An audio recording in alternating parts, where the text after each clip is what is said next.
¿Qué tal? Muy buenos días a todos. Comenzamos una nueva semana saludable y hoy vamos a hablar de los cálculos renales o de la litiasis renal, que es lo mismo pero con diferente nombre. Es cuando se van formando esas piedritas en nuestro sistema urinario, que pueden ser desde muy chiquititas a ser muy grandes, que ya pueden llegar a una obstrucción grave. Y bueno, vamos a ver cuáles son los diferentes tratamientos que hay, pero hay otro elemento fundamental que deben tener en cuenta las personas que tienen cálculos renales, que es la dieta, cómo debe ser la alimentación.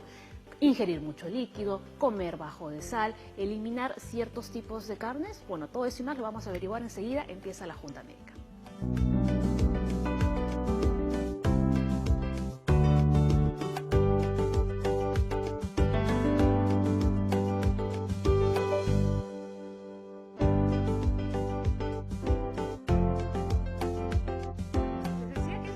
Ingerir mucho líquido, pero no cualquier clase de agua. Me estaban diciendo los doctores, por ejemplo, el agua mineral está contraindicado para las personas que tienen cálculos renales. ¿Por qué? Enseguida se lo vamos a contar. Vuelve a estar aquí, en el programa, el doctor Cristian León, nefrólogo del Hospital Cayetano Heredia. También está el endocrinólogo Ray Tixe, también del mismo hospital. Y el doctor Leslie Soto, médico internista, también del Hospital Cayetano Heredia. Bienvenidos. Ha venido medio staff del hospital aquí al programa el día de hoy. Sí, bueno, como comentábamos, creo que ha sido un momento importante para hablar de una enfermedad que se cree que es benigna, pero que en realidad es una enfermedad que tiene múltiples complicaciones que sobre todo afectan, además obviamente de la morbilidad y los problemas y las molestias que puede generar, es una enfermedad que tiene un impacto económico brutal. Solamente por empezar con algunas cifras, sabemos que en el mundo y en el Perú alrededor del 20% de la población forman cálculos. En algunas zonas del Perú, por las características de su dieta y del agua que consumen, la prevalencia aumenta un poco más. Pero esas 20 personas en algún momento de su vida van a desarrollar un cólico nefrítico, que es la forma de presentación clásica de la litiasis renal, y que puede generar no solamente, obviamente, la incomodidad del dolor y las complicaciones infecciosas y obstructivas que pueden dar, genera pérdidas económicas en el sentido de que les quita horas laborales. Claro. Entonces, es una de las enfermedades que mayor impacto tiene por la cantidad de horas hombre que va perdiendo por el efecto de la misma condición, de la misma enfermedad. Y eso creo que es importante tomar en cuenta, ¿no? Y una vez más, cuando hablamos, por ejemplo, de esta enfermedad, la litiasis renal, es importante trabajar en equipo con diversas especialidades. Y dirán, ¿por qué es importante que haya un endocrinólogo dentro de este tipo de trabajo? Bueno, es importante porque una de las causas más frecuentes, precisamente de los cálculos, es la hipercalcemia. Ahora, no necesariamente todos los pacientes que tengan cálculos van a estar formados por calcio, los cálculos van a ser de calcio, ¿no? Es el porcentaje más importante, un 80% aproximadamente. De este porcentaje, un número de ellos, un porcentaje importante, va a tener hiperparatiroidismo.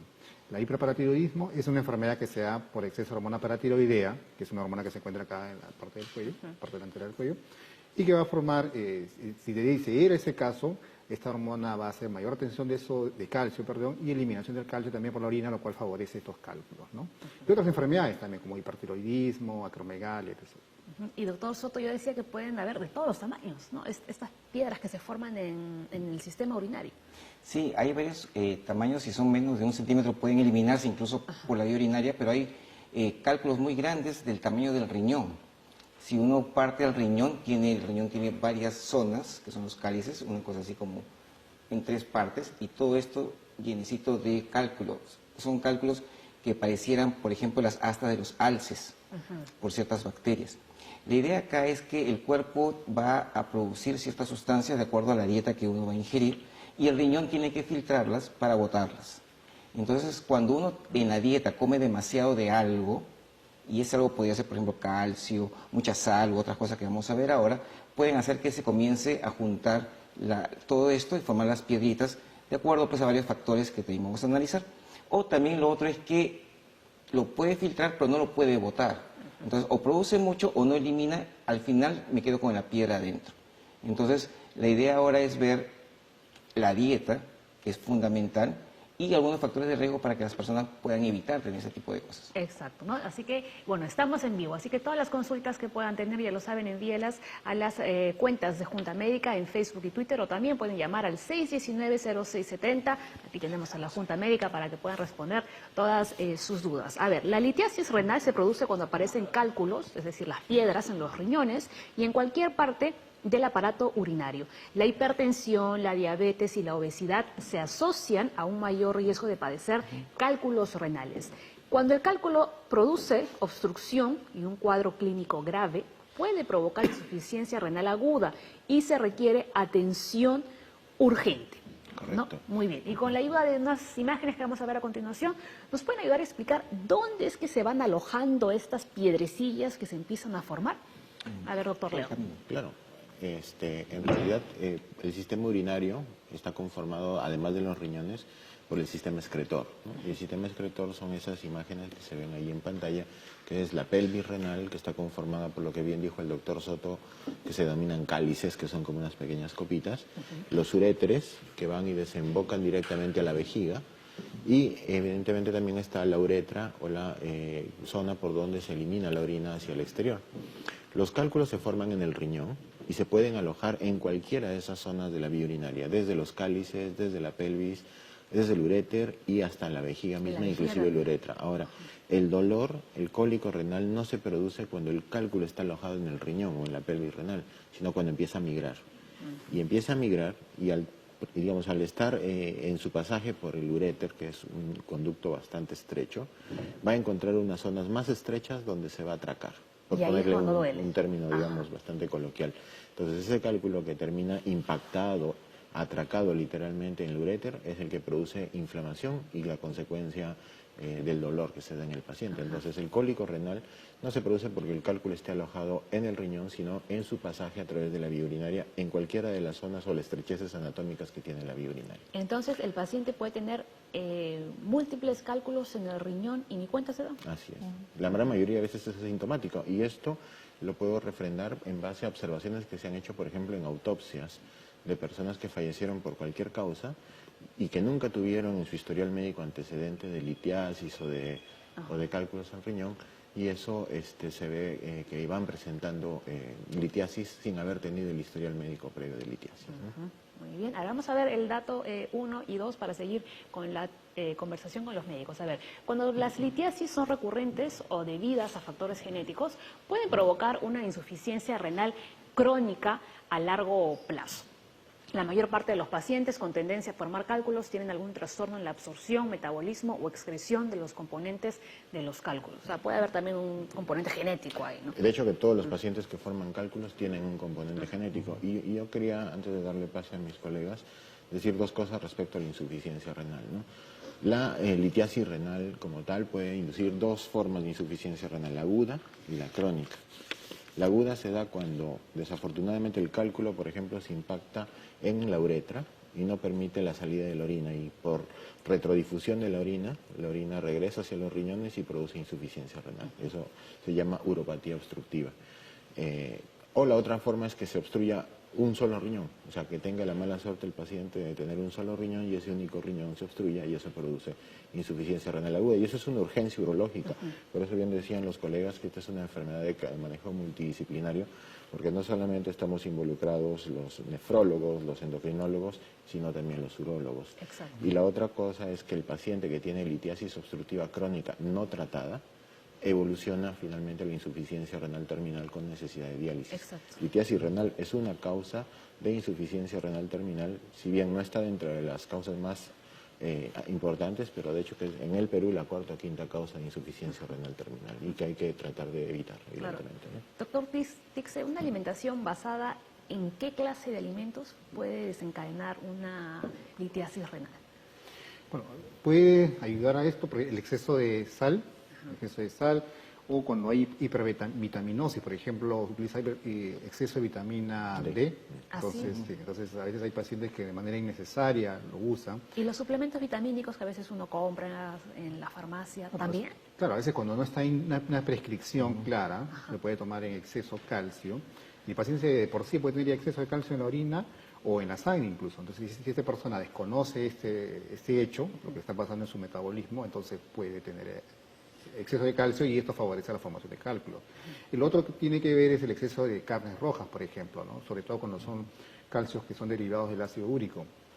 Entonces, si esta es la causa de sus cálculos, un exceso de carnes rojas con mucha frecuencia, más de 2 o 3 veces a la semana, sobre todo el tamaño, la porción, podría ayudarle a que favorezca estos cálculos. Esto sumado a un consumo exagerado de sal, De sal. y a ingerir poca agua. Y el otro es la obesidad, ¿no? La obesidad es un factor importante. Pasa desapercibido, generalmente se atribuye algo estético, pero no, también tiene mayor frecuencia de hipercalcemia, ¿no? Y también de calcio. Y yo decía antes, ¿no?, que cuando hablamos de cálculos renales, una de las recomendaciones que dan ustedes es ingerir bastante agua, pero me decían que no cualquier agua, porque por ejemplo el agua mineral está contraindicado.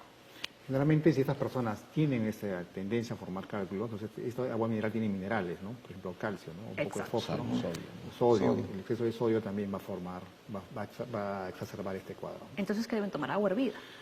Agua hervida, agua filtrada, que podría ayudar muchísimo, O ¿no? agua de mesa. No, Agua a ver.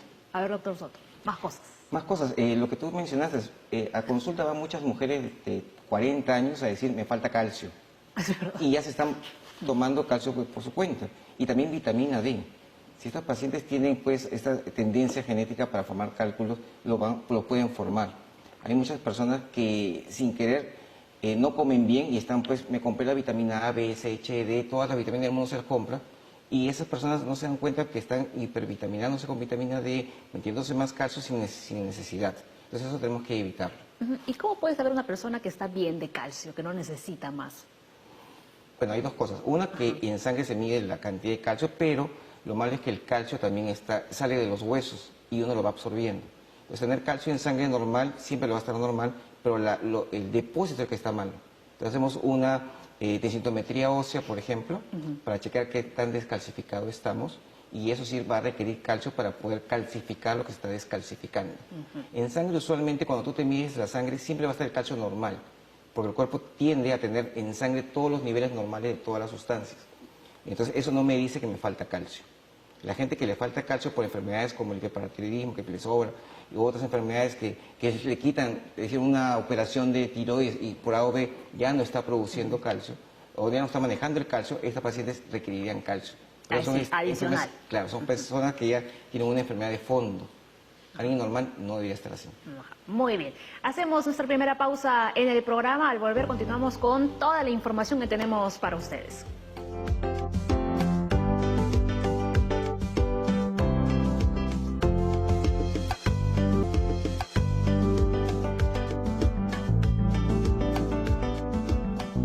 Muy bien, atención a esto.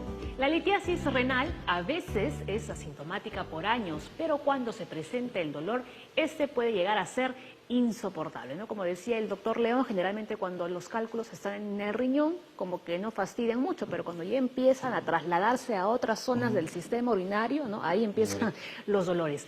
¿Cómo son estos cólicos? ¿Y el dolor, cómo aparece? A ver. Bueno, el dolor cólico renal es uno de los dolores, como bien dice Más la horribles. pantalla, más insoportables que una persona puede sufrir. Y en varones es comparable en dolor, digamos, en intensidad y en características al dolor del parto. O sea, cuando un varón tiene un cólico renal, pues dijimos, ya pagaron las culpas por la esposa, por la novia, por el tema del parto. Pero es un dolor que se suele localizar en la fosa lumbar, en la zona baja de la espalda. De ahí la relación que muchas personas tienen, Piensan que es cuando lumbalgia. hay un dolor es un dolor de riñones, pero no es necesariamente, como alguna vez le hemos hablado, que todos los dolores de la zona baja de la espalda corresponden a problemas renales. Pero es un dolor que además tiene la peculiaridad de irradiarse, y generalmente se irradia hacia la zona inguinal, hacia la zona genital. Y además se suele acompañar de otros síntomas que nosotros denominamos síntomas neurovegetativos, como náuseas y vómitos, y puede inclusive dar fiebre. Ahora, si hay fiebre y un dolor intenso, hay que pensar de que este cálculo, esta litiasis se ha complicado con una infección urinaria, que de hecho es una de las complicaciones de la litiasis. Cuando, por ¿no? ejemplo, este dolorcito empieza, ¿no?, en la parte baja de la espalda y el paciente dice, me empieza a doler la espalda, me tomo un analgésico a ver si se me pasa. ¿Pasa el dolor o es una cosa que con el con el transcurso de las horas empieza a hacerse peor? Suele empeorar. Ajá. Ahora, hay un detalle también, que la frecuencia de presentación es mayor durante la noche. y eso tiene que ver porque durante la noche las personas no solemos tomar agua. Entonces, al no tomar agua, el riñón trata de ahorrar agua y eso hace pues que se pueda nuevamente concentrar o precipitar el cálculo en cierta zona de la vía urinaria y producir el dolor. Y otra cosa más, que también tiene una presentación estacional. La mayor prevalencia de eventos de cálculos y litiasis renal y cólicos renales se da durante el verano, así que ya estamos entrando al verano y a la emergencia van a empezar a llegar los cólicos renales a cada momento. ¿Por qué? Porque evidentemente durante el verano sudamos más, perdemos más agua y algunos no tomamos la mayor cantidad de líquido que requerimos y eso precipita estos eventos. Entonces mucho cuidado con el verano porque ahora las personas que forman piedras pueden tener una presentación más rápida de esta enfermedad. Doctor Soto quería comentar. Sí, y lo otro que faltaba comentar es que cuando tú estás en la emergencia y ves entrar a alguien que se para, se sienta, sube, baja, se tira al suelo, se sienta otra vez y se mueve por todas partes cual cuello en tómbola, es un cálculo renal. Ajá. Porque no hay, muchos dolores tienen una posición, me pongo acá y ya no me duele. Claro, es un dolor que puedo mitigar con alguna posición, este no. Entonces tú ves al paciente por todas partes caminando porque le duele. Es un dolor que va de atrás hacia adelante y hacia abajo. Entonces es un cólico renal mirándolo, nomás caminando por todas partes. Y cuando lo examinas confirmas el diagnóstico. Y es un poco que tiene que ver con lo que referiste, ¿no? De que si a alguien le duele la cintura, generalmente se atribuye al riñón. Generalmente los dolores de cintura se han desencadenado por un mal movimiento o se empeoran cuando se mueve y cuando descansa mejora, ¿no? Entonces, eso es claramente algo muscular o osteomuscular, ¿no? El cálculo renal es como un dolor más intenso que el dolor de muela, ¿no? O sea, haga lo que hagas, no te va a calmar. Y eso que decimos que el dolor de muela es uno de los más horribles también que puede soportar el ser humano porque se conecta con el oído y te duele todo. A ver, algunos síntomas: náuseas y vómitos, escalofríos, hematuria, sangre en la orina. Sí, algunos de los pacientes afectados de litiasis renal manifiestan sangrado visible. Ahora, a veces el sangrado parece ser algo muy llamativo, pero hay que recordar que para que la orina se tiña de sangre no necesitas pues que se te estés chorreando literalmente de sangre, ¿no? Hasta una gota de sangre puede teñir un litro de orina y hacerla ver como si realmente te estuviera desangrando. Pero sí, sangrado es una de sus formas de presentación. Cuando hay escalofríos, puede ser propio de un cólico renal, pero hay que tener mucho cuidado en ese sentido porque escalofríos y si además hubiera sensación febril, eso significa que ese paciente tiene una infección urinaria asociada y eso lo vuelve una condición más compleja todavía, ¿no? Que tratar. Muy bien, y ahora sí es necesaria la intervención del doctor Tixe, porque vamos a ver los factores de riesgo, ¿no? Y muchos tienen que ver ahí con su especialidad. Vamos a ver el cuadro, ahí está, ¿no? Disfunciones del metabolismo, diabetes, hipertiroidismo, obesidad, hipertensión arterial. Pero precisamente señalábamos que el tema de los cálculos renales no solamente era un tema urológico, ¿no? No solamente es tener una piedrita, sacarla y ya se acabó el problema, ¿no? Entonces, mal esos pacientes que acuden solo al urólogo y se acabó el asunto. El problema es determinar cuál es la causa, si hay algo de fondo, ¿no? Cuál es la alteración metabólica, el metabolismo, ¿no? Por ejemplo, ahí tiene que ver con disfunciones de metabolismo, por ejemplo, el exceso de calcio. Puede haber exceso de calcio en esta persona, ya sea por una enfermedad, o ya sea por exceso de consumo de hipervitaminosis, vitamina D, ya sea exceso de minerales, por estos suplementos nutricionales, o por una enfermedad, un nódulo que produzca exceso de calcio, ¿no? La diabetes también está emparentada con la hipercalcemia y con los cálculos ureterales, no necesariamente como una causa, ¿no? Sino que tienen factores en común, ¿no? Por ejemplo, las personas que tienen diabetes también tienen exceso de ácido úrico, ¿no? El ácido úrico también es una causa de cálculos renales. Hipertiroidismo ni hablar, ya sabemos, hemos hecho programas de esto, pacientes que bajan de peso, ellos tienen exceso de calcio en la sangre y por consiguiente exceso de calcio en la orina, ¿no? Y el exceso de calcio en la orina con el cúmulo de fósforo también va a favorecer la formación de estos cálculos. Obesidad y hipertensión arterial, ¿no? Que son enfermedades que casi siempre van juntas, ¿no? Diabetes, obesidad, hipertensión, hiperuricemia. Sí, es verdad. Así es, y el que menos tiene todo esto. Ahora, otra cosa, por más de que una persona pueda eliminar estos cálculos, le pueden volver a salir. Correcto. No significa que una vez que ya los echó, ya se quedó, ¿no?, libre. No, no, para nada. Esta es una enfermedad recurrente, es una enfermedad recidivante. Se sabe más que una persona que tiene un cólico renal, por ejemplo, tiene 15 a 20% de volver a tener un cólico renal en el primer año y 50% de tener un nuevo episodio a los 5 años. ¿Qué significa esto? Que si alguien tiene un cólico renal, desarrolla litiasis renal y es una litiasis recidivante, es justamente una de las indicaciones para hacer un estudio metabólico más profundo y poder determinar la causa de la litiasis y poder atacar la causa de la litiasis para evitar la nueva formación de piedras y consecuentemente la nueva aparición de todas las complicaciones que hemos conversado. ¿No? Y seguimos todavía con la lista de los factores de riesgo, ¿no? Abuso de ingesta de carnes rojas, algunos medicamentos, abuso de laxantes, infecciones recurrentes del tracto urinario. Claro, lo que pasa es que el cálculo, que es una piedrita que va bajando, tiene una superficie y en esa superficie se van a pegar las bacterias. Entonces causa una infección urinaria, pero desafortunadamente estas bacterias se pueden quedar ahí y hacer infecciones recurrentes, constantes. Entonces la idea es acá conocer exactamente cuál es la causa que hizo que formase el cálculo para evitar que se vuelva a formar otro. Vamos a tener pacientes, yo tengo muchas pacientes mujeres que van constantemente porque tienen cálculos renales y mientras el cálculo no se vaya, la infección va a perpetuarse. O sea, no es, y desafortunadamente pues van a muchos lugares que le hagan antibióticos más fuertes y más fuertes y más fuertes. Sin embargo, lo que hay que sacar es el cálculo de esa zona. Y aprovechar también uno que mencionó Ray. El diabético, por ejemplo, como menciona Ray, almacena mucho ácido úrico y eso se junta mucho con la sal. Y estas personas toman gaseosas que son cero, que son light, y esas gaseosas no tienen mucho azúcar, pero tienen más sal. Exacto. Entonces, realmente ahí, con el pretexto de que no estoy tomando azúcar y me gusta la bebida light, tomo más gaseosa y estoy tomando más sal, más sal, más sal, y voy a juntar pues más ácido úrico y por lo tanto probabilidad de formar más cálculos. ¿Y qué tipos de medicamentos podrían también ser un factor de riesgo? Sí, solamente una aclaración más de lo que mencionó muy bien Leslie. Cierto, los cálculos favorecen infecciones urinarias, pero hay infecciones urinarias que son formadoras de cálculos. También. O sea, hay bacterias que se les llaman bacterias degradadoras de la ureasa, es decir, transforman la urea de la orina en una sustancia que termina por alcalinizar la orina, y una orina alcalina es un factor de riesgo para hacer cálculos. Entonces, los cálculos producen infecciones y hay infecciones que producen cálculos. También. Y también hay medicamentos, como ustedes bien mencionaron, que pueden producir cálculos. Los más conocidos son los antivirales que usan los pacientes con infección por VIH. Hay una gran variedad de antivirales que pueden precipitar la formación de cálculos. Hay ciertos antibióticos de uso frecuente, ¿no? Como la ceftriaxona, las penicilinas, los betalactámicos, también son medicamentos que pueden por su propia constitución inducir la formación de piedras y producir litiasis renal medicamentosa, ¿no? En el caso de esos antibióticos y antirretrovirales que se utilizan, los médicos le decimos al paciente que tome más agua. Por eso es que no a la automedicación. Cuando alguien medica alguna medicación X, siempre le damos, no se toma con leche, si se toma con leche hay que tomar más cantidad de agua para evitar la formación de cálculos, ya que sabemos que lo pueden formar. ¿No? Y ahí, por ejemplo, esos son los cálculos, ¿no? Parecen esas piedritas que uno encuentra en la playa. Los minerales. Sí, claro. ¿No? Incluso la forma de las piedras pueden predecir. Y ahí hay un comentario adicional además, porque si bien hemos hablado mucho del estudio metabólico del paciente, es muy importante que si el paciente expulsa el cálculo, lo trate de rescatar, porque lo que hacemos es analizar el cálculo en un estudio que se llama espectrometría, y sobre la constitución del cálculo también podemos saber dónde puede estar el defecto metabólico que ha ocasionado este problema. Entonces, ¿y duele cuando el paciente lo expulsa? Sí, realmente sí. Se ven las estrellas.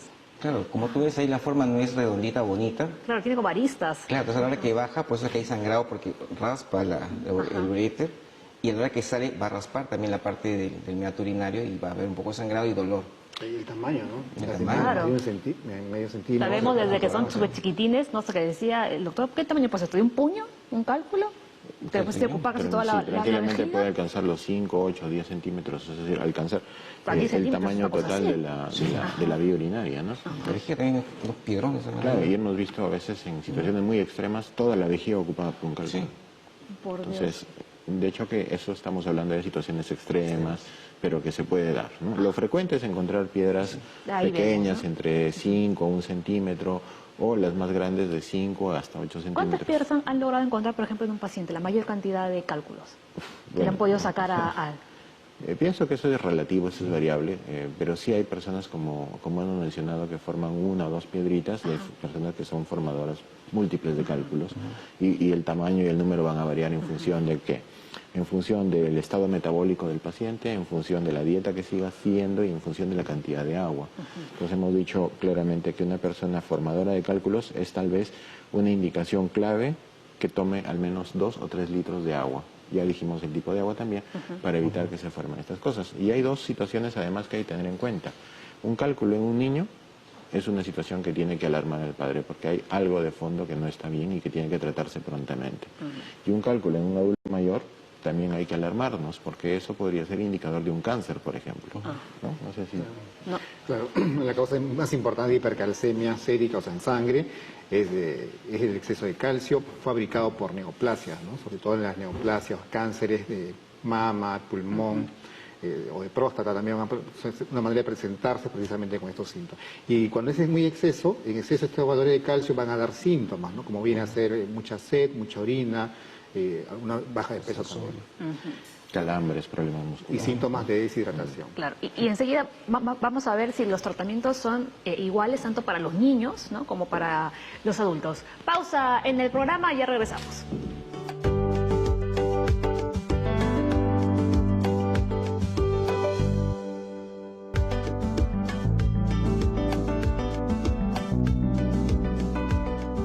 Muy bien, a ver, doctores, nos han llegado consultas por vía telefónica. César Gutiérrez llamó desde el RIMAC. Dice, tengo 36 años y consumo sopas envasadas. ¿Esto puede desencadenar en una litiasis renal? Totalmente, ¿no? Ahora en el estilo de vida que llevamos nos obliga a comer todo lo que puede estar a nuestro alcance de forma rápida y las sopas instantáneas, los conservas de pescado, tienen cantidades ingentes de benzoato sódico. O sea, tiene un montón de sal y tiene un montón de oxalatos que hacen que las personas tengan mayor predisposición no solamente de cálculos, sino de hipertensión arterial y de obesidad, ¿no? O Entonces, sea, prácticamente están comiendo cucharadas así es. de sal. Así ¿no? es. Sí. Ujú. Muy bien. ¿Algo más que añadir, doctor Tixe? Sí, bueno, generalmente los alimentos envasados no solamente van a generar este exceso de calcio, sino otros minerales también, exceso de grasas No habíamos también, hablado de fósforo, fósforo. pero calcio y fósforo van siempre de la mano y son los cálculos o de fosfato cálcico o de oxalato cálcico. Así que si comemos fósforo, y la mayoría de alimentos procesados tienen fósforo inorgánico en cantidades brutales. Entonces, ese tipo de alimentación definitivamente no nos favorece a nadie, ¿no? Digo, no encima nos favorece ni- porque alguna vez algunos de nosotros hemos tenido... Y ni alimenta en Bavaria, ¿no? Ni alimenta. A ver, Alexandra Quispe llamó desde La Molina. Suelo tomar gaseosas, pero me indican que debo dejarla. Pero para que no me cueste tanto, me indicaron que es menos dañina la gaseosa blanca. ¿Es cierto? No, al contrario. O sea, el hecho de usar también estas gaseosas que son cero, también van a generar exceso de formación de insulina, ¿no? Si bien es cierto lo que se recomienda, no consumo azúcar, pero estoy consumiendo estas bebidas cero, generar el exceso de insulina también va a favorecer el hipermetabolismo, mal metabolismo, mayor obesidad y también formación también de estado alterado. Al margen que sea una gaseosa blanca, amarilla, roja o naranja, O negra. cualquiera de esas es totalmente nociva para la salud. Y aquí hablando un poquito del azúcar, atención, porque me acaba de decir el doctor Tixe que da igual, da lo mismo si usted toma stevia.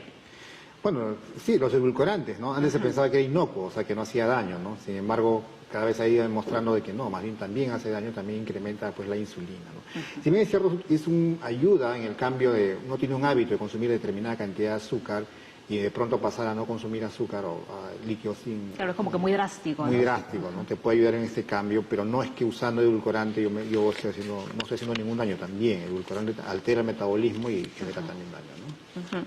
Pero, ¿la stevia es edulcorante o no es edulcorante? Sí, claro. ¿Sí es edulcorante? Es una ¿Está familia. clasificado como un edulcorante? Sí, o sea, forma parte, tiene un mecanismo similar, ¿no? Entonces hace daño igual que el azúcar. A la larga sí. Podemos utilizarlo, o sea, decirle a alguien de pronto, no consuma nada de azúcar puede ser un poco chocante, ¿no? Y puede que no te haga caso también. Utilizamos como un paso intermedio, ¿no? Tiene menor calorías que el azúcar Claro. como tal. Pero sin embargo también lo ideal sería que consuma menor cantidad de azúcar o no azúcar en lo posible, ¿no? Entonces, a pesar de que te lo venden como algo totalmente natural, así, No tanto, hay que ¿no? tener cuidado. Sí. Ajá. Por eso le recomendamos mejor no use nada edulcorante, porque también tiene un precio, un costo, y que al final no lo está protegiendo como él cree que lo está protegiendo. Muy bien, hagamos con más consultas. ¿Con cuál vamos? ¿La de Fernando? A ver, dice, la ardencia de los pies tiene que ver con un cálculo al riñón o alguna afectación del mismo. ¿Y qué medicamentos generan cálculos? Bueno, eso los medicamentos ya lo habíamos contestado, la primera parte. No, en realidad es una de las creencias folclóricas que hay en la población de que cuando uno le arden las manos, la planta de los pies o tiene problemas con el sabor en la boca, eso es un problema renal y no necesariamente es así, ¿no? Como ya hemos hablado en otras oportunidades, la enfermedad renal es asintomática, hasta etapas muy avanzadas de la enfermedad. Y además los síntomas que ustedes han descrito no tienen nada que ver con no, con litiasis para nada, no, para nada. Muy bien. Antes de ver cuáles son los tratamientos, porque ahora se ha ido al Hospital 2 de Mayo, queremos que quede claro cómo es el diagnóstico para los cálculos renales. Correcto. Como vi una pregunta por ahí que a una persona le habían hecho una tomografía, creemos y está totalmente descrito que el diagnóstico de litiasis desde el punto de vista de imágenes se hace estrictamente, en la mayoría de casos, con un estudio tomográfico. Muchas veces uno va y se hace una ecografía porque piensa que tiene cálculos y le duele la espalda y supone que tiene cálculos y el ecografista le dice que hay microlitiasis, dice, ¿no? o litiasis incipiente, y esos términos, o arenilla renal, ¿no? Cosas que realmente no existen. En todo caso, uno debe ser lo suficientemente honesto para decir que si no ve nada, realmente no hay nada, y si hay una alta sospecha de litiasis por la clínica, por los antecedentes familiares, sí necesita hacerse un estudio más preciso como la urotomografía, que es el estudio de imágenes de elección para el diagnóstico de cálculos, ¿no? Entonces, en realidad el plan de diagnóstico se basa en la tomografía de riñón o la urotomografía, en un examen completo de orina para ver si hay inflamación, si a veces se pueden ver los cristales de los cálculos que se están formando en la orina, y finalmente una creatinina para ver el estado funcional de los riñones también, ¿no? Esas son las tres cosas básicas de inicio, de tamizaje, que deben hacerse en todo paciente con sospecha de litiasis renal, ¿no? Y una vez ya hecho eso, recién se procede al tratamiento, ¿no? Para cada persona, como siempre. Y al establecimiento de la causa, como hemos hablado, ¿no? La parte metabólica, ¿no? Y ahora sí, hablando de los tratamientos, vamos a ver a Aura en su ruta de la salud. Hola, esta ruta de la salud nos ha puesto aquí en el Hospital 2 de Mayo para conocer nuevos tipos de intervenciones, así como tecnología en relación a litiosis urinaria. Así que empecemos.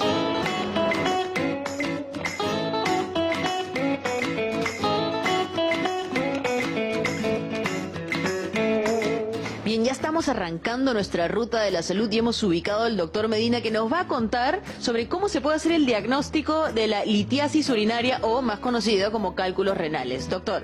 ¿Qué tal? ¿Cómo estás? Bueno, el diagnóstico de la litiasis urinaria es bastante fácil en realidad, ¿no? El paciente lo que viene es mayormente con un dolor en la parte lumbar y en la parte anterior, un dolor muy intenso y en ocasiones sangrado al orinar. Cuando llega la emergencia, entonces se le recibe al paciente, se le toma un examen de orina, una ecografía y una radiografía para poder determinar con estos tres elementos que tiene un cálculo renal. Bien, y ahora queremos saber qué tipo de intervenciones existen aquí en el Hospital 2 de Mayo. En primer lugar tenemos lo que es la cirugía o la litotricia extracorpórea por ondas de choque.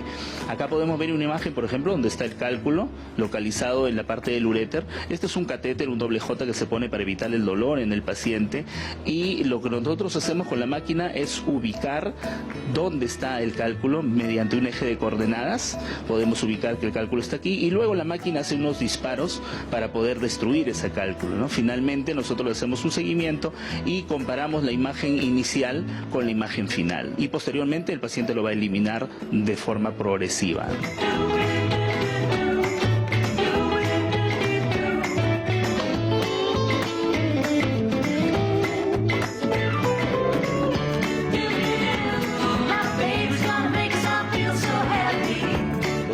Acá les puedo mostrar lo que es la litotricia endoscópica láser. Esta es la máquina que utilizamos. El láser que utilizamos es el láser Holmium. Acá podemos ver que estamos ingresando por el uréter, es un túnel. Logramos localizar el cálculo renal. Luego ubicamos el láser cerca al cálculo o en el mismo cálculo y empezamos la fragmentación del mismo, y posteriormente lo eliminamos hasta destruirlo. Tenemos también la cirugía percutánea, es la que estamos haciendo también actualmente. El nefroscopio es un aparato que sirve para introducirse dentro del riñón. Ahora viene la parte endoscópica. Una vez que ya hicimos todo el trayecto hasta llegar a la vía urinaria, introducimos el nefroscopio, y el nefroscopio nos va a permitir ver tener esta visión. Acá podemos ver, por ejemplo, que al fondo se ve un cálculo. Nos acercamos bien, es un cálculo bastante grande. Lo empezamos a fragmentar. Esta es la punta del litotrictor neumático, lo fragmentan, ya está fragmentado, y luego empezamos a extraerlo por partes, ¿no? Una vez que extraemos todos los fragmentos, nos aseguramos que la vía urinaria esté indemne, que esté completa, que no haya cálculos residuales, y terminamos el procedimiento. La litotricia laparoscópica también la manejamos bastante bien en el hospital. Tenemos ya, por la última adquisición, una torre de laparoscopía de última generación que nos permite pues hacer este tipo de procedimientos, ¿no? Acá, por ejemplo, tenemos un cálculo que es este de aquí del lado derecho, el cual lo hemos podido extraer de forma laparoscópica. Es un cálculo bastante grande, aproximadamente unos 4 centímetros, sale completo el cálculo. Esa es la ventaja de la laparoscopía frente a las otras intervenciones. Doctor, ¿y de qué depende entonces que un paciente pueda acceder a estas diferentes intervenciones? Depende básicamente de las características que tenga el cálculo en la tomografía. Las características básicas son 3: el tamaño, la localización y la consistencia. Dependiendo de eso, ya el médico le indica cuál es la mejor alternativa posible, que siempre va acompañada pues de un posoperatorio más rápido, una recuperación más rápida, un tiempo de estancia hospitalaria menor.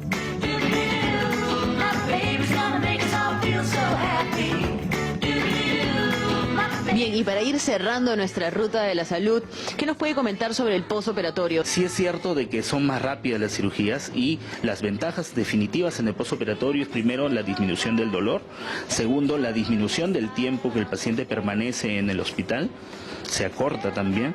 La recuperación del paciente es muy rápida.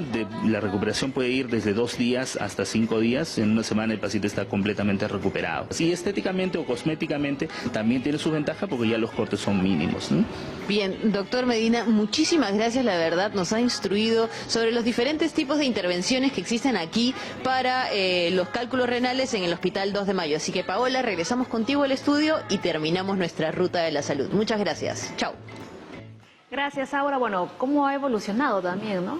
La tecnología, los tratamientos. Veíamos que antes, pues, no se dejaban unas cicatrices grandes. Ahora es todo, ¿no? A través de estas formas, bueno, no se puede decir menos invasivo, pero digamos que los resultados son mejores, ¿no? No es que van a abrir a la persona, ¿no? Van a destruir los cálculos dentro para que estos se eliminen. Sí, de hecho que gratamente sorprendido por la variabilidad de estrategias terapéuticas que tiene el Hospital 2 de Mayo. ¿Cómo estamos en el Cayetano? ¿No? Ahí bien, buenos saludos. Pero es una opción para los pacientes del MINSA, ¿no? Muy bueno, claro. Y creo que vale la pena que la población esté en conocimiento de esto, porque ¿no? Sí, hemos visto... siempre hemos tenido los problemas de que con pacientes que requieren este tipo de intervenciones, que a veces los hospitales como el nuestro no suelen tener rápidamente, es fácil poder derivarlos a estos hospitales que sí le pueden ofrecer eso. Y una intervención oportuna, ¿no? Porque la consecuencia, el daño que se va a hacer al obstruir la vía urinaria va a generar pues daño renal y una insuficiencia renal que evidentemente no. Eso es una causa prevenible. Hasta ahora a mí siempre me cuesta trabajo encontrar pacientes con insuficiencia renal terminal, con necesidad de diálisis, por cuestiones como esta, que son enfermedades fácilmente prevenibles y tratables de forma oportuna, ¿no? Muy bien, tenemos más consultas en las redes, pero antes vamos con este dato. En niños se puede detectar la existencia de anomalías metabólicas causantes de cálculos antes de que exista evidencia de la formación de los mismos. Sí, hay, como mencioné, 2 grupos de riesgo donde sí vale la pena tomar en cuenta que debe hacerse un estudio a profundidades de inicio. Uno son los niños, los neonatos y los lactantes, y otros los adultos mayores. En los niños, como bien dice el dato, el tener litiasis a temprana edad sugiere una anomalía genética metabólica, una de las cuales se conoce como hiperoxaluria primaria, que es una enfermedad, es un defecto metabólico que hace que la persona forme grandes cantidades de oxalato en la sangre. Este oxalato se filtra y va formando cristales y cálculos de oxalato, y oxalato cálcico, y oxalatos que son que pueden producir graves problemas a la vía urinaria del niño, infecciones urinarias recurrentes y finalmente insuficiencia renal. La otra causa metabólica, congénita, genética, que se puede detectar inclusive antenatalmente, es una enfermedad que se llama cistinuria, que es un defecto metabólico de una enzima que metaboliza la cistina, que es un aminoácido, y que cuando ésta está funcionando de forma anómala, también produce la formación de cálculos de cistina desde muy temprana edad, con las consecuencias que esto genera sobre la salud del niño. Y finalmente hay una enfermedad que es la acidosis tubular renal, que es una condición que también se da frecuentemente en los niños, que también es fácilmente tratable y que puede prevenir la aparición de complicaciones como litiasis renal. Entonces los niños sí creo que es una población vulnerable, donde la presencia de un cálculo sí tiene que alertar a todo el equipo médico que está detrás de ese niño y obviamente a la familia también, ¿no? En ese caso, ¿los tratamientos son los mismos que hemos visto en el informe de Aura? Ahí se tiene que tratar con medicamentos específicos para ese tipo de desórdenes genéticos. Desafortunadamente la hiperoxaluria no se puede tratar casi siempre de forma exitosa y el único tratamiento, si el paciente va hacia el trasplante, es el trasplante de hígado y de riñón. Es la única forma de, digamos, remitir totalmente la enfermedad, porque es un problema de una enzima que se produce en el hígado. Claro. Entonces, el tratamiento desafortunadamente termina siendo el trasplante hepatorrenal. Pero son casos menos frecuentes. Sí, son mucho menos. Ajá. Estamos hablando del 1 a 2% del total de cálculos que se pueden producir. En la población. Claro, ¿no? así es. A ver, doctor Tixe.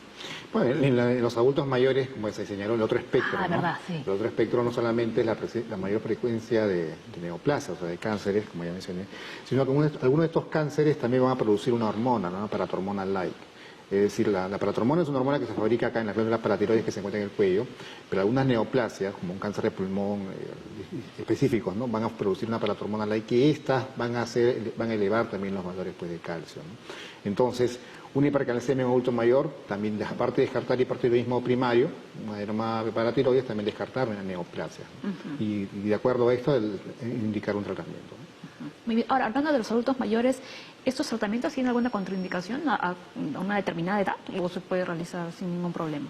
No, en realidad la única contraindicación es que haya una infección urinaria activa o que tenga un problema de coagulación, porque para la eritrotripsia, sea extra o intracorpórea, cuando hacen la litotripsia endoureteral, una de las complicaciones es el sangrado, bien lo dijo el doctor Medina, que se toman todos los cuidados y precauciones y se verifica que no haya sangrado, pero eso no excluye el hecho que puede haber sangrado. Y si sobre eso el paciente tiene una condición hemorragípara, o sea, una diátesis hemorrágica, el riesgo de sangrado es mayor. Que si hay complicaciones, las hay en menor frecuencia, pero definitivamente es un procedimiento que bien realizado y en manos expertas es muy seguro. Es eficaz, Así ¿no? es. Vamos con más consultas. La de Mendalí, a ver si podemos bajar un poquito, ¿no? la pantalla, porque no me han cortado la pregunta. Ahí está. Tengo litiasis renal, me realizaron un TAC y me detectan un cálculo de 13 milímetros. Está en el riñón y no me causa infecciones urinarias. Me recomendaron una litotricia. Litotripsia. Ajá, extracorpórea que aún no me realizo. ¿El cálculo puede crecer? A ver, por el tamaño, como hemos dicho, no el punto de corte para pensar que es un cálculo que puede salir espontáneamente o con ayuda farmacológica es de 1 centímetro. Usted tiene 13 milímetros. Entre 1 y 5, la litotripsia es una opción, siempre y cuando hayan definido, como bien dijo el doctor Medina también, la ubicación del cálculo. Son cálculos que están fundamentalmente en la zona alta de la pelvis renal, que sí pueden por gravedad expulsarse, y finalmente la consistencia. De hecho que sí tendría una indicación de litotripsia dependiendo de esas características, y si no se trata también el problema metabólico que ha ocasionado que forme este cálculo, evidentemente el cálculo puede seguir creciendo y adquiriendo un tamaño mayor que posteriormente sea mucho más difícil de ser extraído, de ser pulverizado, ¿no? Muy bien. ¿Algo que comentar o vamos con la siguiente consulta? Vamos con la siguiente. A ver, Janet, ¿un adulto mayor que ha padecido TBC renal puede adquirir estos cálculos? TBC renal. Por la TBC per se, ¿no?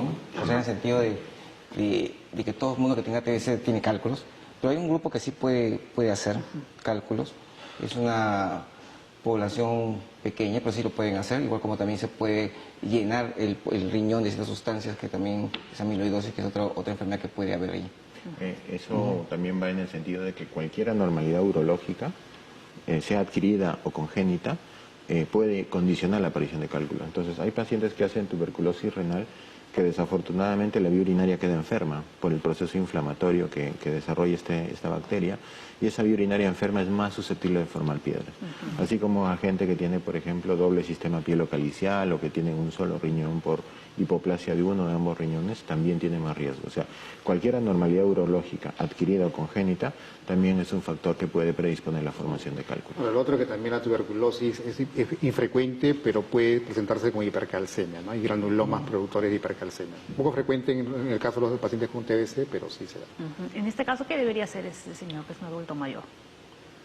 Toma bastante líquido y ver si se puede obtener esa muestra para estudiarla.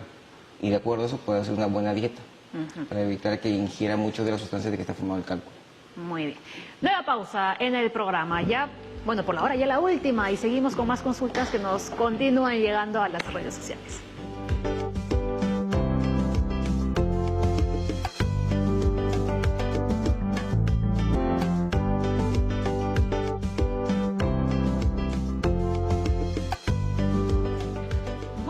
a continuar con las consultas. Vamos con la de Arturo, un poquito larga, pero a ver si los doctores pueden explicar también esto. Dice, buenos días, tuve litiasis renal y debo hacer dieta, incluso de calcio, para evitar la formación de cálculos. Pero hace 6 meses me hice una densitometría ósea completa, teniendo como resultado osteopenia. ¿Sí? Por lo que ahora me piden que consuma calcio. ¿Qué hago? ¿Tomo o no tomo el calcio? Dice. Claro, ese es un error frecuente, ¿no? Porque hay personas que tienen cálculos a base de calcio. Se piensa que hay, en todo caso, sí tienen hipercalciuria, que es el defecto tubular que produce la hipersobresaturación de calcio en orina, y le dicen intuitivamente no consumas calcio, y eso es un error. O sea, las personas que tienen cálculos a base de calcio deben seguir consumiendo sus cantidades normales de calcio, y si lo necesitan por temas de salud lo deben hacer, porque se ha demostrado que el restringir el uso de calcio en pacientes que tienen cálculos a base de calcio, paradójicamente producen más cálculos. ¿Por qué? Porque el no consumir calcio favorece la absorción de otro elemento que es el oxalato. Y el oxalato es mucho más potente inductor de litiasis que el mismo calcio. Entonces, si él tiene un cálculo a base de calcio y le han recomendado que tome calcio, tiene que seguir tomando calcio, pero si tiene hipercalciuria, que sería, digamos, la situación renal propiamente que hace que forme piedras, hay que tratar la hipercalciuria y darle las tiacidas o el citrato de potasio, que son los medicamentos que se suelen usar para este tipo de problemas. Otro hecho importante que hay que descartar que sea una osteoporosis secundaria, ¿no? O sea, la osteoporosis es más frecuente en las mujeres, ¿no? 10 a 15 años luego de la menopausia. En cambio, en los varones es inusual, osteopenia, osteoporosis. Puede ser que de fondo tenga otra enfermedad, como hipertiroidismo o hiperparatiroidismo, que esté favoreciendo la excreción de calcio del hueso, liberación del calcio del hueso hacia la sangre, y esto generando pues cálculos. O sea, también es inusual que tenga osteoporosis, ¿no? Claro, lo que tenemos que hacer acá es que tenga el consumo diario normal para su mantenimiento de la paciente, y si tiene, en este caso, osteopenia, se le da unos fijadores de calcio que van a agarrar el calcio para meterlo al hueso. Entonces sería el suplemento diario que le correspondería. Si no, se va a poner menos, va a tener menos calcio al final, si no toma calcio. Claro, ¿no? Como decía el otro, peor. Peor. ¿No? Y hemos estado hablando de la stevia también, ¿no? Y Fernando Jaramillo dice, no se comprendió lo de la stevia, ya que es de origen natural, es de una planta. Dice, el edulcorante es artificial. A ver, doctor Pixe. Ok, el edulcorante es un término general, ¿no? Que se utiliza para reemplazar, que engloba cualquier molécula que va a dar una función similar, una sensación similar al dulce. Edulcorante, ¿no? O sea, que no es azúcar, ¿no? Es un término global en el cual incluye pues la stevia. Ahora, lo que a veces se hace es se consume dosis en exceso, ¿no? La gente buscando sentir el dulce toma varios sobres de stevia, y entonces a buscar esa sensación similar ya genera el exceso de estas moléculas, va a generar hiperinsulinemia, que es lo que ya mencioné. Y lo mismo pasaba con el ejemplo de la sal que mencionaba en la previa, que a veces dicen tal sal es mejor, tal sal es más dañina, pero buscando ya el sabor tal, se usan en exceso, que al final producen el mismo daño, ¿no? No, pero hay un tema con la stevia ya para cerrar este asunto, para zanjarlo, y es que muchas personas piensan que como es natural, se puede consumir. No todo lo natural es inocuo, eso es lo que se ha reportado. Hay mucha gente que utiliza estos tratamientos naturales, al final tienen hepatitis, tienen incluso hasta cirrosis, son hospitalizados. Es un error pensar que lo natural es inocuo, no es así. Muchas cosas naturales. De hecho, la metformina, que es el fármaco más utilizado en diabetes, también viene de moléculas naturales. Pero como no le dicen natural, sino viene de una farmacia y dice, no, esto sí me hace daño el hígado, el riñón, y es natural. Entonces, no necesariamente es sinónimo. Muy bien, ¿no? Entonces, ¿no? Le contestamos a Fernando, creo que era el nombre, ¿no? de tu consulta. Tomar agua y reducir la ingesta de sal y carnes rojas es lo más importante que puede hacer para prevenir las piedras y los riñones. Ciertos alimentos específicos deben evitarse dependiendo del tipo de cálculo que haya tenido cada paciente, ¿no? Y ahí sería bueno más o menos especificar, dependiendo del tipo de cálculo, cómo debería ser la dieta de esta persona. Para los pacientes que sufren cálculos a base de calcio, o sea, los que tienen litiasis cálcica, definitivamente la sal es un tema que deben desechar de la dieta. Eso es algo totalmente claro y contundente. Y la ingesta de agua, como hemos comentado, tiene que ser lo suficientemente alta como para mantener una orina diluida. Entonces, esos son los dos cambios alimenticios, y no suprimir la ingesta de calcio, que como lo comentaba el televidente que nos mandó la pregunta, ¿no? Ni suprimir la ingesta de calcio, sí suprimir la ingesta de sal y tomar una buena cantidad de agua que permita, digamos, mantenerse bien hidratado y tener una orina diluida, ¿no?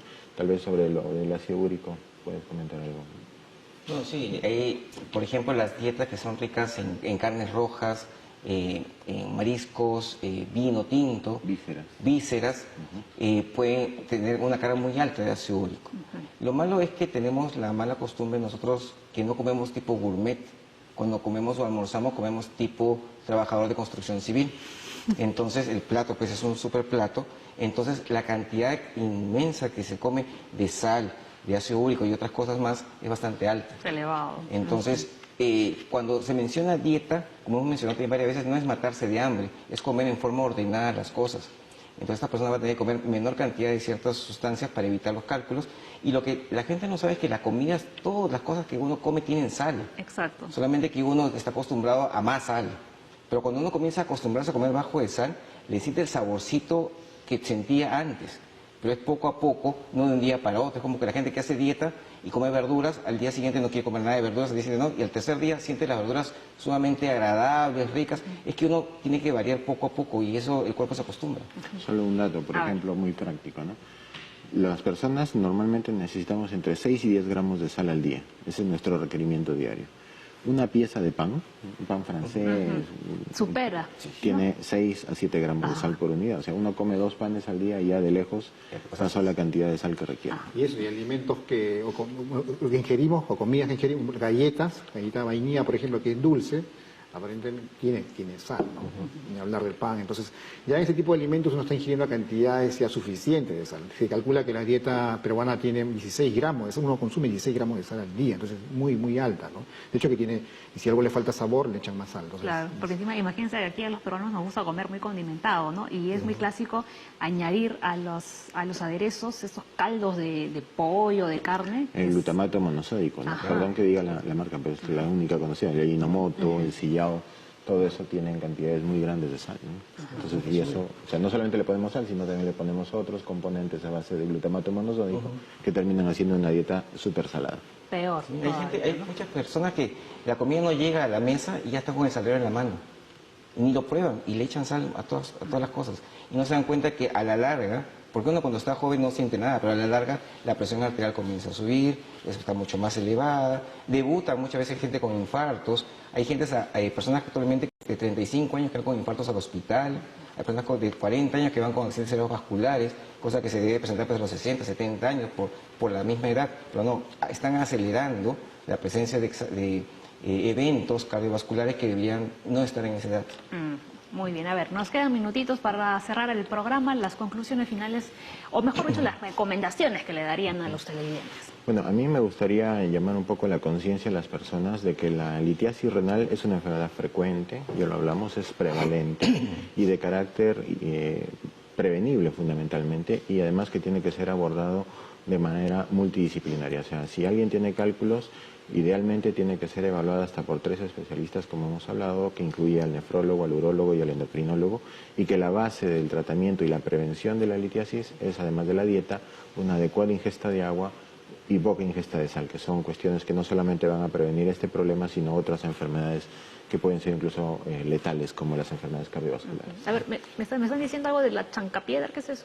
La chancapiedra, bueno, los pacientes a veces han relacionado también ciertas hierbas, el agua de piña, la chancapiedra, el agua de papa, como que pueden eliminar los cálculos. La verdad, no hay nada probado, pero con tal de que sea líquido y un líquido natural y bajo en minerales, está bien, ¿no? Que tome lo que tome, pero que tome en cantidades ideales, ¿no? Sí, una vez también vino un doctor y dijo, a la gente que le encanta consumir agua de piña, no sabe que en esa cáscara están ahí todos los pesticidas, todos los químicos que le meten a la fruta y se está ingiriendo al final. A ver, doctor Tixen. Bueno, el tema del cálculo no solamente es retirar el cálculo, hay que determinar, investigar, se recomendar y evaluar para determinar cuál ha sido la causa, ¿no? Porque esta tiene una alta incidencia de recurrencia, ¿no? A los 5 años posiblemente el 50% va a recurrir. Siendo tan sintomático, tan doloroso, es mejor hacer una evaluación completa para que una vez que ya se haya resuelto, no vuelva a recaer, ¿no? Lo otro, evitar pues el exceso de estos suplementos nutricionales, o suplementos minerales, o exceso de vitaminas sin prescripción médica, ¿no? También sería la otra regla. Muy bien. Y por último, doctor Soto. Bien, las personas que tienen cálculos renales o tienen familiares con cálculos renales tienen más probabilidad de hacerlos si es que estas personas ya lo tienen, tienen que evaluarse sí o sí y dedicarse a la dieta que le van a dar. Acuérdense que dieta no es matarse de hambre, es comer ordenadamente. Entonces acá la persona tiene que pasar por nutricionista para que podamos darle lo que merece comer y no matarse de hambre. Hay muchas alternativas. Las personas muchas veces no quieren ir al médico porque dicen, ¿para qué voy al médico si me dice que no coma nada? Pero realmente ese no comer nada significa pues no comer en grandes cantidades, sino comer lo adecuado. Y los amigos nutricionistas son los que nos van a ayudar en este aspecto. Muy bien, amigos y amigas, como dice el doctor, ¿no? Nos vamos. Mañana 9 en punto estamos de regreso con más Junta Médica. Que tengan todos un feliz lunes. Chao.